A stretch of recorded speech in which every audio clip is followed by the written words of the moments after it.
আমার মনের অবস্থাটা বেশি একটা ভালো ছিল না, যে কারণে ফেসবুকে অ্যাক্টিভও থাকতে পারি নাই, ভিডিও বা কোনো কিছুই সেরকমের করতে পারি না। যাই হোক, আজকে অনেক দিন পরে চলে আসলাম একটা ভিডিও নিয়ে। হ্যালো এভরিওয়ান, আসসালামু আলাইকুম। কেমন আছেন সবাই? সব অনেক ভালো আছেন। আমি আপনাদের সাথে আছি, সাথে ইসলাম। তো অনেক দিন পরে একটা লং ভিডিও নিয়ে আসলাম। আশা করি সবাই ভিডিওটা শেষ পর্যন্ত দেখবেন। আর ভিডিওটা আপনাদের কাছে কেমন লাগলো অবশ্যই কমেন্ট করে আপনাদের মতামত জানাবেন। তো চলেন ভিডিওটা শুরু করা যায়। তো শুরুতেই চলে আসলাম, এই যে দেখতে পাচ্ছেন লাগেজের মধ্যে, এটা পুরোটাই আমার ছিল শাড়িতে ভরা। আর কি বলবো, আমার মোটামুটি সব ধরনের শাড়িই কিন্তু ছিল। আমার আরও কিছু শাড়ি ছিল যেগুলো আমি বাংলাদেশে রেখে আসছি। তো এখানে ভাবতেছিলাম কোন শাড়িটা পরবো, যদিও আমার সবগুলো শাড়ি মোটামুটি একবার দুইবার পরা হয়েছে। তো এদিকে ভাবতেছিলাম যে দেখি আজকে কোনটা পরা যায়। আর এই যে সাদা শাড়িটা, এটাই কিন্তু আমার নজরটা আটকে গেছিলো। যাই হোক, এই শাড়িটা আমি সাইডে রেখে বাকি সবগুলো শাড়ি হচ্ছে আবার সুন্দর করে গুছায় রাখবো। তো এদিকে এই যে সবগুলো শাড়ি কিন্তু আমার গুছায় রাখা হয়ে গেছে। আর আমি এতটা এলোমেলো একটা মেয়ে, কি বলবো। তো যাই হোক, এদিকে কিন্তু এই যে সাদা শাড়িটা মানে দেখতেছিলাম আবারও যেটাই পরবো। তো এইদিকে সব কিছু রেডি করে নিয়েছি। আর এদিকে আমি চলে আসছি একটু রেডি হওয়ার জন্য। রেডি বলতে আমি হালকা পাতলা একটু রেডি হবো। ফার্স্টেই দেখতে পাচ্ছেন একটা কাজল আর একটু এই যেগুলো রেগুলার যে ক্রিমটা আমি ইউজ করি, পন্স ক্রিম, এটা আমি সব সময় ইউজ করি। তো এটাই জাস্ট ফেসের মধ্যে একটু অ্যাপ্লাই করে নিচ্ছিলাম, কেননা আমি তো মুখে ওরকম কোনো ফাউন্ডেশন বা হচ্ছে আপনার ফেস পাউডার কোনো কিছুই দিব না।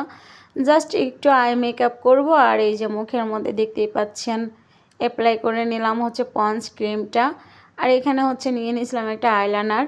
আমি জাস্ট বললাম না, আমার হচ্ছে সবসময় একটু হচ্ছে আই মেকআপটাই আমি একটু বেশি করি। যাই হোক, এদিকে দেখতেই পাচ্ছেন আমি তো আমার মানে আই মেকআপটা শুরু করে দিয়েছিলাম। তো এদিকে আইশ্যাডোটা দিয়ে দিচ্ছিলাম সুন্দর করে। আর আমরা যখন কোথাও ঘুরতে যাই বান্ধবীরা মিলে সবাইকে আমি রেডি করে দেই, যেমন হচ্ছে হেজাব পরানো, তারপর হচ্ছে মেকআপ করানো। যদিও আমি অত ভালো মেকআপ পারি না, তারপরেও যতটুকু পারি সবাই হচ্ছে, বিশেষ করে আমার বান্ধবীর রুমে যারা আছে, কোথাও ঘুরতে গেলে সবাই বলবে যে হেজাবটা পরাইয়া দাও, এই আইলাইনারটা দিয়ে দাও, মানে এরকমের। মানে এক কথায় ওদেরকে আমার রেডি করাইতে হয়। লাস্টে হয় কি, আমি মানে একদম পাগলের মতন বের হই ওদেরকে রেডি করতে গেলে। আর আমার বান্ধবী সবসময় বলে যার যা রেডি সেই হও, কারণ ও জানে যে সবাইকে রেডি করাইতে গেলে এক এক করে অনেক লেট হয়ে যাবে। ইভেন শেষ পর্যন্ত আমি নিজেই ভালো মতো রেডি হইতে পারি না। তো আমাদের সাথে আসলে সবসময় এরকমেরটাই হয়। তো আমার মতো, বিশেষ করে আমার সাথে এরকমেরটাই হয়।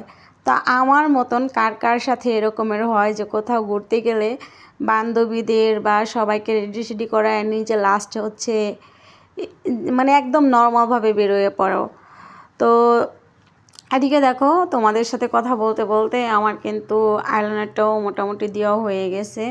আর আমি এদিকে দেখতেছিলাম যে দুইটা ঠিক আছে। তো মনে হচ্ছিল যে আমার ডান চোখটা একটু চিকন হয়ে গেছে আর বাম চোখটা একটু মোটা হয়ে গেছে, যে কারণে হচ্ছে আবার আমি ঠিক করতেছিলাম, একটু মোটা করে দিচ্ছিলাম।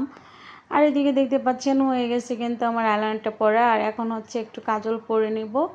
তো কাজল দেওয়া হলেই কিন্তু আমার মোটামুটি আই মেকআপটা কমপ্লিট হয়ে যাবে। আর যদিও আমি মানে একদমই চাইছিলাম না এতটা সাজুগুজু করতে, তারপরেও মনে হচ্ছে যে একটু বেশি করে ফেললাম।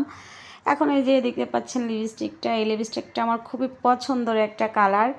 আর শুধু আমার না, এই লিপস্টিকটা আমার ঠোঁটে দেখে আমার একটা বান্ধবীও বলছে যে আমার জন্য এরকমের দুইটা লিপস্টিক কিনে নিও। তো আমি বলছি যে আচ্ছা ঠিক আছে, যখন আবার দেশে যাই বা যখন হচ্ছে দেশে যাই তখন নিয়ে যাব। তো মেবি ওরও পছন্দ হয়েছে, সেই কারণেই হয়তো ও আমাকে লিপস্টিকটা নিতে বলছে।